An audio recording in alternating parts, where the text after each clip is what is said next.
There are things your children do that you file away without thinking too much about. The stuffed animal they insist on sleeping with even at 7 years old. The song they hum in the car that you don't recognize and can't place. The way they sometimes stop in the middle of playing and go completely still, looking at something in a room that you can't quite see from where you're standing. You file those things away. You tell yourself it's imagination. You tell yourself it's the particular, beautiful strangeness of being a child, of living in a world that hasn't yet been fully explained to you, and so still holds everything as possible. You tell yourself that, because the alternative, the thing waiting on the other side of that explanation, is something you are not ready to look at directly. My name is Rachel. I am 34 years old. I am a mother. I live in a house that I chose carefully, that I saved for, that I've tried to fill with warmth and light and the particular kind of safety that you want to build around a child. My daughter's name is Lily. She is 6 years old. She has brown hair that curls at the ends when it's humid, and she laughs with her whole body, and she is the best thing I have ever done. I need you to hold on to that, because everything I'm about to tell you happened to someone who loves her daughter more than anything in the world. And I need you to understand that, because some of what I'm going to tell you is hard to say. Some of it I have never said out loud before. Some of it I still do not fully understand. But I need to tell it. I need someone to know. So let me start at the beginning. And the beginning, like most beginnings that matter, started quietly, with something small, with something I almost didn't notice at all. We moved into the house in September. It was a rental, not a purchase. I want to be clear about that, because it matters for some of what comes later. A rental in a neighborhood I had always liked. Wide streets, older trees, the kind of houses that were built before everything started looking the same. The house itself was a 2-story craftsman with original wood trim and a porch that faced west so you got the afternoon light beautifully, and 3 bedrooms upstairs, and a kitchen big enough to actually cook in, and a living room with a fireplace that worked. It was the most space Lily and I had ever had. We had been living in a 2-bedroom apartment on the east side of the city for the past 2 years, just the two of us, and before that we had been in an even smaller place on the other side of town, in a period of my life I don't spend much time looking back at. This house felt like the beginning of something. That is the only way I can describe it. When I walked through it for the first time with the property manager, a quiet man named Gerald who spoke very little but seemed to want the house to be appreciated, I felt something settle in my chest. A loosening. The particular relief of arriving somewhere after a long time of not quite being anywhere. I signed the lease that same week. Lily saw her room for the first time on a Saturday morning when we arrived with the first load of boxes. She stood in the doorway for a moment, taking it in. The window that looked out over the backyard, the closet with a sliding door, the ceiling that was high enough to feel like a real room and not just a box. And then she walked to the center of it and sat down on the floor and said, quietly and to no one in particular, that she liked it here. That is one of my favorite memories from that whole period. I like to take it out sometimes and look at it. Before everything else, the first month was nothing but ordinary. We unpacked slowly and set up our routines and learned the sounds of the new house the way you always do. The particular creak of the 3rd stair, the way the heat came on with a low hum that started somewhere in the walls before it reached the vents, the neighbor's wind chime 2 houses down that you could hear on certain nights when the air was still. Lily started at her new school. She was nervous the first week, the way she always is in new situations. She holds herself slightly apart and watches before she joins, and then by the 2nd week she had found a girl named Sophie in her class, who also liked drawing animals. And after that she was fine. I was working from home then, a remote position doing administrative work for a medical practice, which meant I was in the house most of the day. I set up my desk in the corner of the living room near the window. I could hear Lily moving around when she was home, the particular small sounds of a child making the world her own. The television, the scrape of her chair at the kitchen table, her voice doing both parts of some game she'd invented for herself. I knew the sounds of her, the way any parent does. You learn your child's sounds the way you learn your own heartbeat, not by paying attention to them, but by noticing immediately when they change. And somewhere around the middle of October, they changed. It started, as these things often do, with something I couldn't quite explain, and so I didn't. Lily had started going to the kitchen after dinner. Not for food, she'd already eaten. Not for water. She would clear her plate and help me rinse the dishes, and then, instead of going to the living room to watch her shows or to her room to draw, she would go to the kitchen and sit at the far end of it, near the door to the back hallway, and she would be quiet in a way that was different from her usual quiet. Her usual quiet was occupied. She was thinking or drawing or watching something in her head. This new quiet was directed. She was listening. I noticed it the third or fourth time it happened. I came into the kitchen to start the kettle, and she was sitting at the table with her hands flat on the surface, looking at the door to the back hallway, and there was an expression on her face that I had not seen before. Focused and still, the way you look when you're trying to hear something at the very edge of your hearing. I asked her what she was doing. She looked at me and said she was listening to the quiet. I accepted this because children say things like that.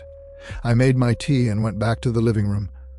But I stood in the doorway for a moment before I turned the corner, and I watched her go back to it. Hands flat on the table, face turned toward the back hallway door, listening to something I could not hear. I should explain the layout of the house because it matters. The main floor had a living room at the front, then the kitchen behind it, and then a back hallway that ran along the side of the house and connected the kitchen to the back door, the laundry room, and a door at the far end that led to the basement. Except there was no basement. That was the thing Gerald had told me when he walked me through the house during my initial viewing. He had opened that door at the end of the back hallway to show me that it wasn't a functional space.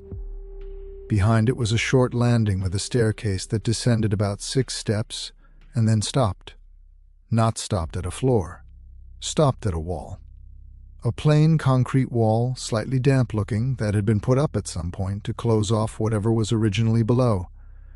Gerald explained that the original basement had been partially collapsed and filled in at some point in the house's history, probably in the 70s. It was common in older homes in this area, he said. The cost of repairing or excavating a collapsed foundation was substantial, so previous owners had simply sealed it off. The door was kept, he said, because removing the door and plastering over the opening was cosmetically complicated, and the landlord hadn't gotten around to it. The staircase was structurally sound, but led nowhere. It was just a sealed door, a hallway that went nowhere, something that had been closed off and left. I had looked at it once, that first day, and then I had not thought about it again, until I started noticing where Lily was looking when she sat at the kitchen table with her hands flat and her face still and her attention aimed at something I couldn't hear. She was looking at that door. I told myself it was nothing through the rest of October and into November. Children are drawn to things that are off limits. Things that are sealed or closed or marked as not for them carry a particular magnetism. Lily had probably noticed the door, noticed that it led somewhere odd, and had constructed something in her imagination around it. A story? A game? The particular inner world that children build when you give them a quiet house and enough time. I told myself this, and I believed it. The thing that made it harder to believe was the sound. Around the second week of November, I began hearing it at night. Not every night. 3 or 4 times a week, irregular enough that I always half convinced myself I was imagining it between occurrences. A sound from the back of the house, from the direction of the back hallway. The best way I can describe it is this. You know the sound of someone moving through a space that they know well. Not the sound of someone cautious or tentative, not the sound of someone unfamiliar with their surroundings, the sound of someone at home. Unhurried, moving through the dark with the quiet confidence of knowing exactly where everything is. That was the sound, coming from the back hallway between roughly 11 at night and 2 in the morning. I got up twice in the first week to check. I turned on every light between my bedroom and the back hallway. I opened the door to the laundry room. I went to the end of the hallway and I stood in front of the sealed door. Both times, the sound had stopped by the time I reached the hallway. Both times, the sealed door was exactly as it always was. Closed, the old brass handle slightly tarnished, the faint line of darkness under the door that was just the gap in old wood that has settled slightly over the years. Both times I stood there for a moment in the fluorescent light of the back hallway, and I felt the particular unease of a sound that has stopped exactly when you went to find it. And then I went back to bed and lay in the dark and tried to think of explanations. The house settling, the pipes, condensation in the walls contracting in the cold nights, animals in the crawl space. I held on to each of these explanations and I carried them with me through November. It was a Tuesday evening, the last week of November, when I heard Lily talking. I had put her to bed at 8:30. I had read to her, which we still did every night. She had grown attached to a series about a girl who discovers she can communicate with foxes, and we were halfway through the second book. And I had turned off her lamp and left her door open the way she liked it and gone downstairs. At 9:45, I was at my desk finishing some work I had left undone during the day. The house was quiet. Lily had been asleep for over an hour, and then I heard her voice. It was coming from downstairs. From the back of the house, I was on my feet before I had consciously decided to move. I came down the stairs and through the kitchen and turned into the back hallway, and Lily was standing there, in the dark, in front of the sealed door. She was in her pajamas, the ones with the small yellow stars on them, and she was standing very close to the door, close enough that she could have reached out and touched the handle, and she was talking. Not loudly, quietly, in the particular soft register that children use when they are in a private world and don't know they are being observed, the voice they use when they think they are alone. I could not make out the words from where I was standing, and before I could get closer, she turned around. She didn't look frightened. That is the thing I keep coming back to when I think about that moment. She wasn't scared. She looked the way you look when someone walks into a room where you are in the middle of something, slightly interrupted, slightly pulled back from wherever she had been. She looked at me, and she said, in the same quiet and unhurried voice she had been using a moment before, that she had just been saying goodnight. I asked her who she had been saying goodnight to. She said the word that I have turned over and over in my mind for every day since that night. She said a name. The name was Thomas. I handled that night the way I think most parents would. I picked her up, even though she is 6 and technically too big to be carried, and I carried her back upstairs, and I tucked her back into bed, and I sat on the edge of her mattress, and I spoke to her quietly and carefully about the kinds of conversations you have with a 6-year-old when something has unsettled you, and you need to understand what is in their head without frightening them or pushing them away. I asked her about Thomas. I kept my voice very gentle, very ordinary, the way you do when you need to hear what a child actually knows rather than what they think you want them to say. She told me that Thomas lived downstairs. I asked her how long she had known Thomas. She thought about it the way she does when she's trying to be precise. A small pause, her eyes moving slightly to the left, and said, since almost the beginning. Since we first moved in. I asked her what Thomas looked like. She said she hadn't seen him. She had only heard him. I asked her where she heard him. She put her hand against the wall next to her bed, very lightly, the way she had put her hands flat on the kitchen table, and she said he was better heard through the walls. I stayed on the edge of her bed for a long time after she fell back asleep. I sat in the dark of her room and I listened to her breathe, and I tried to locate myself in the geography of what was happening, to find a map that made sense of it. I found one, eventually the way you find maps when you need them. I told myself it was an imaginary friend. Children Lily's age were not only allowed imaginary friends, they were practically expected to have them. Thomas was an imaginary friend given a location, the basement door, because children like to give their internal worlds geography, because the sealed door was strange and intriguing and had become a focal point in her imagination, because this was exactly the kind of thing that a child in a new house in a new place, still finding her footing, might construct for herself. I went to bed with this map. I held it for the next 3 weeks. December came and the days got shorter, and the house got colder in the way that old houses do. Not dramatically, but gradually and pervasively. The kind of cold that gets into the walls and stays there regardless of what the thermostat says. I bought heavier curtains for the back hallway. I put a draft stopper at the bottom of the sealed door, partly for the cold and partly because seeing the dark gap under it had started to bother me in a way I couldn't fully articulate. Lily's nighttime conversations continued. I know this because I began to listen for them after that first Tuesday.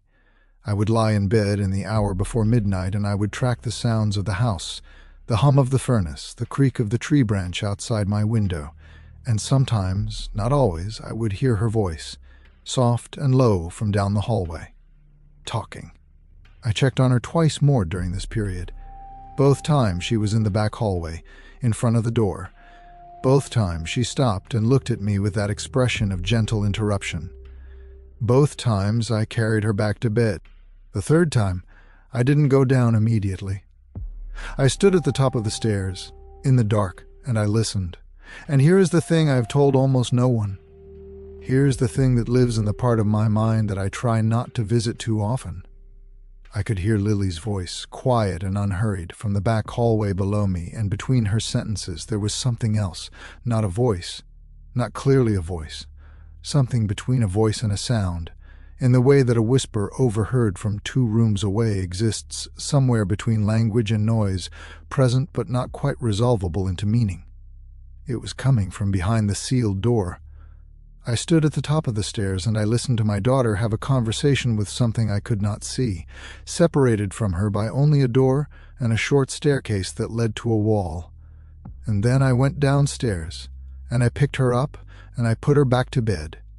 And this time I sat on the floor of her room with my back against the wall until morning. I called my mother the next day. My mother is a practical woman, a retired nurse, not given to imagination or catastrophizing. She has always been my best tool for locating myself when I have drifted too far into anxiety. I told her what was happening without framing it in any particular way, just the facts, in sequence, and I waited. She was quiet for a moment. Then she said that Lily had always had a rich interior life, and that imaginary friends were a sign of intelligence and creativity and emotional health in young children, and that the appropriate thing to do was not to challenge it or draw too much attention to it, but to observe it quietly and let it run its natural course. I said that was helpful. I didn't tell her about what I had heard at the top of the stairs. I didn't know how to put it into words that would sound like anything other than a woman who was tired and living alone in an old house and letting the nights get to her. So I kept that part. I have kept it ever since. The second week of December, I did something I had been avoiding. I researched the house, not deeply, not at first. I started with a property listing I still had saved from when I had applied for the rental. The listing gave the address, the year of construction, 1931, the square footage, the landlord's name and management company, standard things. I searched the address. The first results were the usual real estate aggregate sites, old listings, nothing interesting. I went further back and found a local newspaper archive that had digitized some of its older editions. I put the address in and found 2 results. The first was from 1987. A small article, only a few paragraphs, about a neighborhood association meeting at which several residents had raised concerns about an abandoned property on the street. The house at my address was mentioned as having been vacant for nearly 2 years following the death of its owner, a man whose name was given only as T. Marwood, who had lived there alone for approximately a decade before his death. The article noted that the city had been petitioned to address the property's maintenance. T. Marwood. I read that twice. T. Marwood. The second result was from 1985, an even smaller notice, the kind that used to run in local papers as a matter of public record. A death notice, brief, impersonal.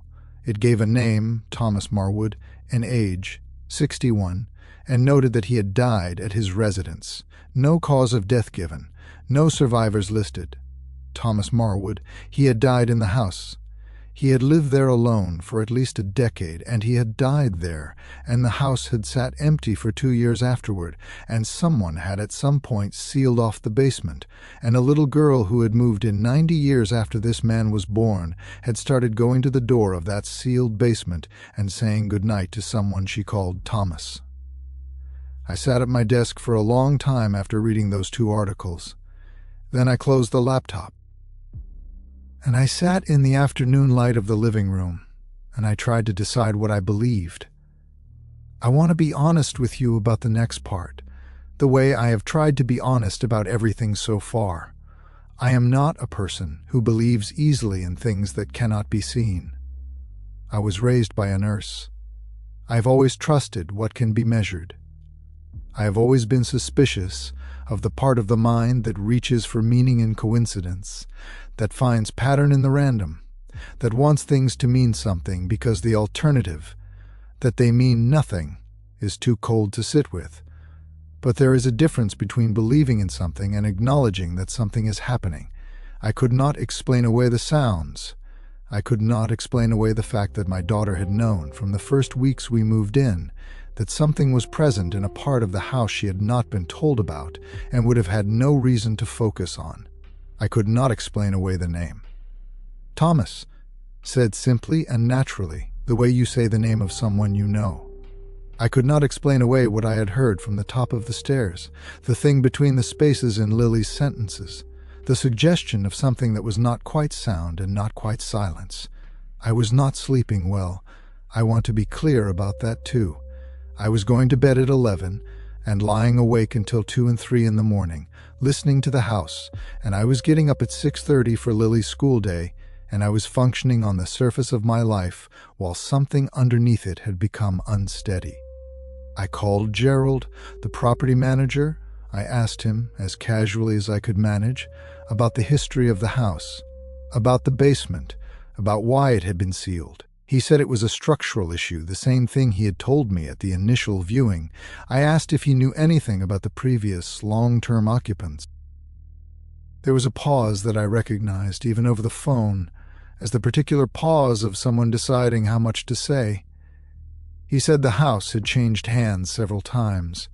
He said there had been a resident in the 70s and 80s who had lived there for many years. He said the structural work had been done sometime during that period. I asked him if he knew the name of that resident.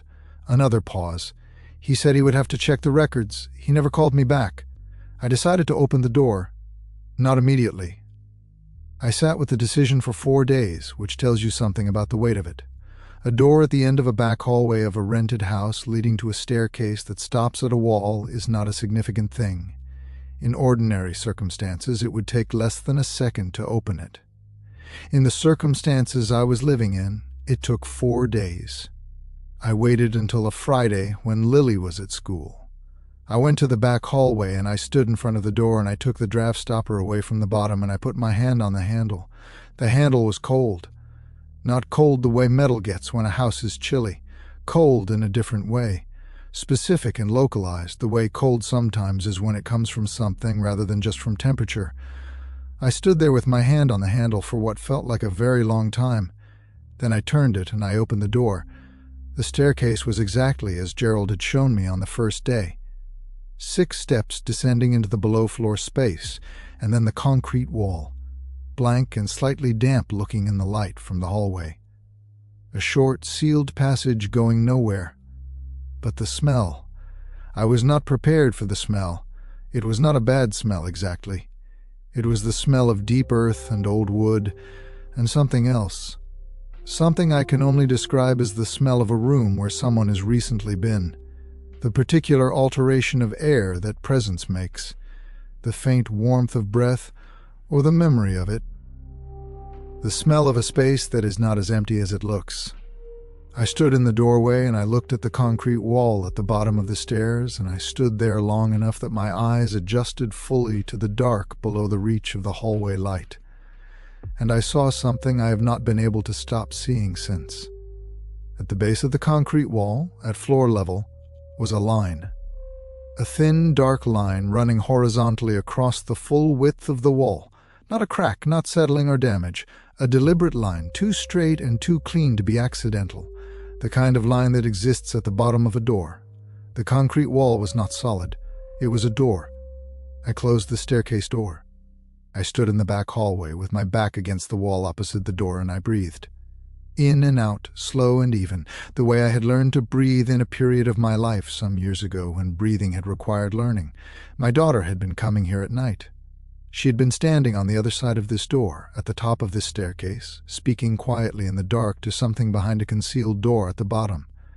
And something, on some of those nights, had seemed to be responding.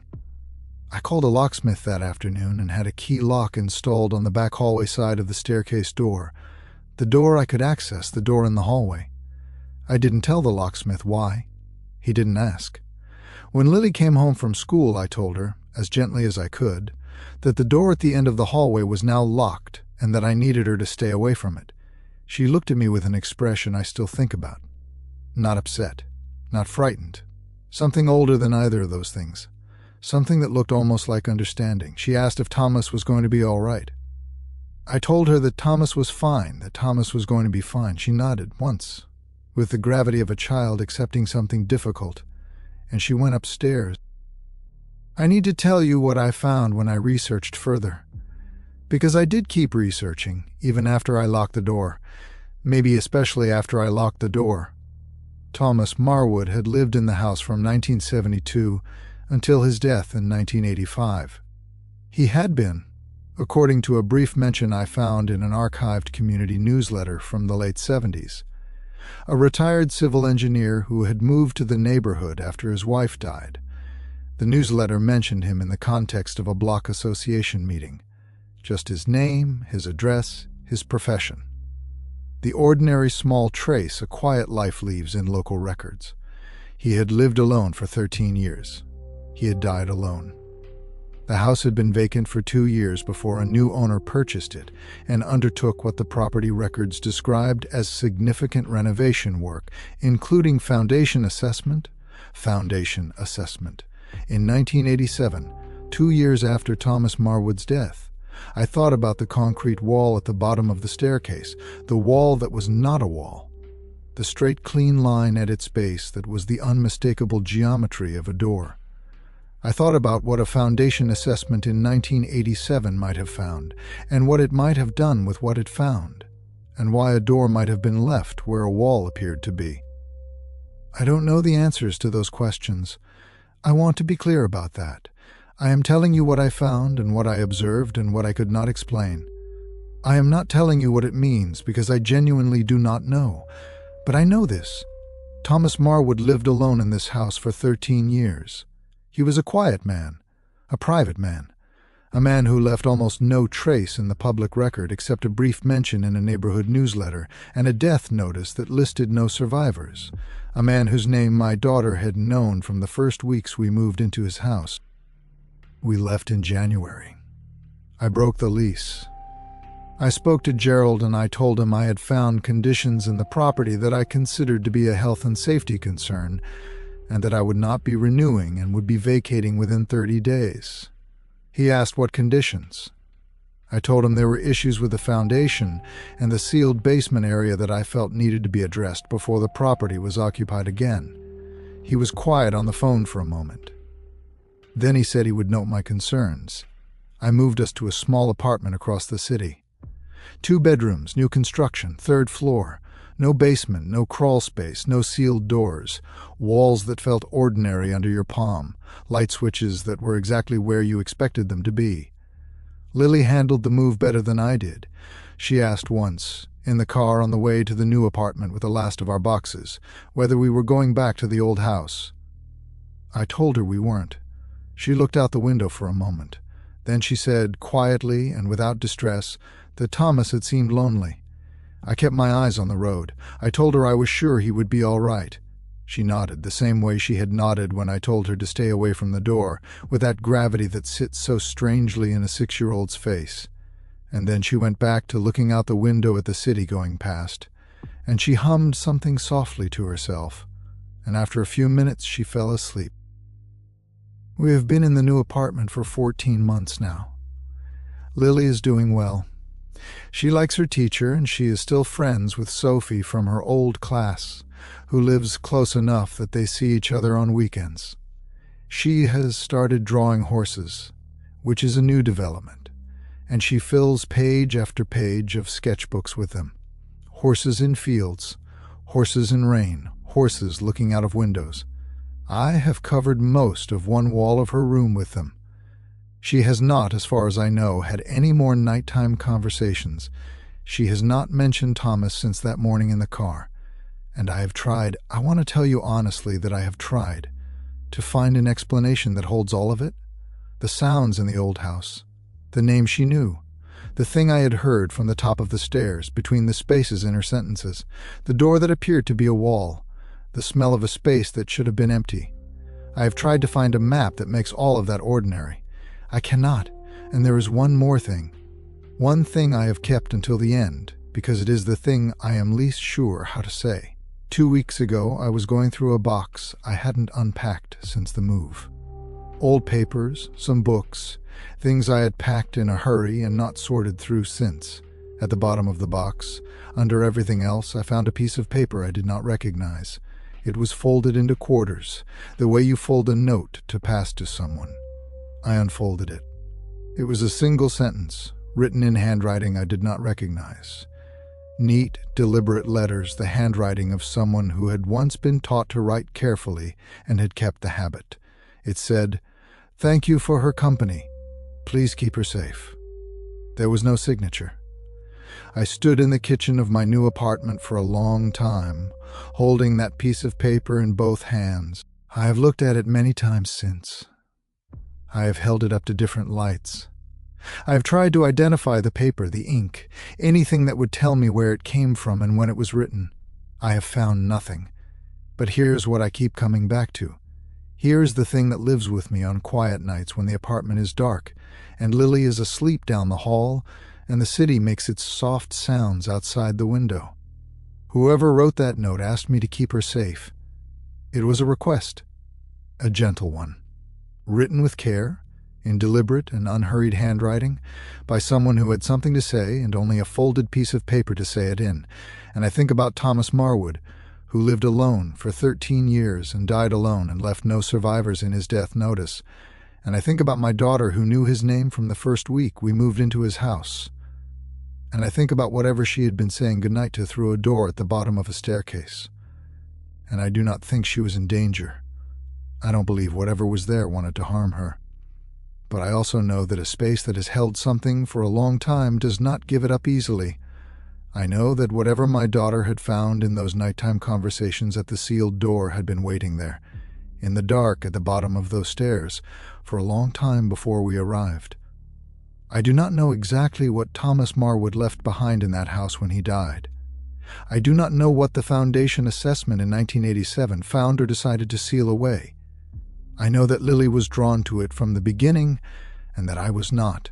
I know that children, as the old understanding goes, are often the first to notice, and I know that sometimes the things that are gentlest are not the things that are safest, that loneliness, long enough and deep enough, can reach, that a sealed door and a concrete wall and 4 decades of silence do not necessarily mean that what is behind them has stopped listening. I keep the note in a drawer in my bedroom. I don't know why I've kept it. I don't know why I haven't thrown it away. I think it's because it was written to me. Because whatever was in that house took the trouble at the end to leave me something. To say something to me directly. And there is a part of me, the part I try not to listen to too closely, that wonders if that was always the plan. Not Lily. Me. That whatever drew us to that house, whatever had been waiting in the cold dark at the bottom of those stairs, had been patient enough and quiet enough and careful enough to work sideways, to come through my daughter first, because she was the one who could hear, to leave me something to find when it was too late for me to decide not to look, to make sure that I carried something out of that house when I left. And that some nights, when the apartment is dark and I've been lying awake too long, I can almost hear it. Something between a sound and a silence, coming through the walls. This has been the dark whisper, Sleep well tonight. And if your child says goodnight to someone you can't see, maybe don't ask who it is. Some answers are heavier than the questions.